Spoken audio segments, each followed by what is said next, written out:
عورتوں کے حصے میں نہ صرف کمپرومائز آتا ہے، وہ ساری زندگی بس سمجھوتے پہ گزار دیتی ہیں. ان کی فیلنگ سمجھنے والا، ان کے دکھ سکھ کا احساس کرنے والا کوئی نہیں ہوتا سوائے اللہ کے.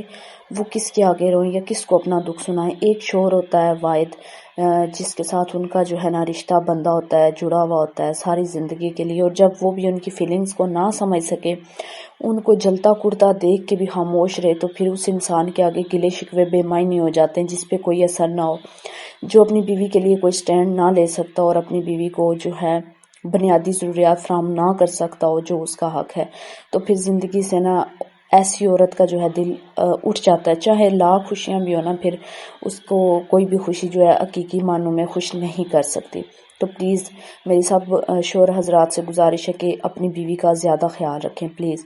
جس نے آپ کے لیے اپنی زندگی اور اپنا گھر بار چھوڑ دیا، اس کے لیے آپ کو کم از کم اس کے جو جائز حقوق ہیں، جو اس کے جائز مطالبات ہیں، وہ آپ لوگوں کو ضرور ماننے چاہیے. اور اس کی فیلنگز کا احساس کرنا چاہیے کہ وہ کب دکھ سکھ محسوس کر رہی ہے، کب وہ پریشان ہے، کس وجہ سے ہے، یہ آپ ضرور فیل کریں. اچھا کھانا یا اچھا پہننا ہی سب کچھ نہیں ہوتا. مین چیز ہوتی ہے کہ آپ ذہنی سکون دیں. ذہنی سکون ہوتا ہے تو کوئی چیز معنی. انسان روکھی سوکھی بھی کھا کے گزارا کر لیتا ہے، لیکن اس کا دل ضمیر مطمئن ہو، جہاں اس کی ویلیو ہو، جہاں اس کی جو ہے امپورٹنس ہو. تو پلیز اپنی بیوی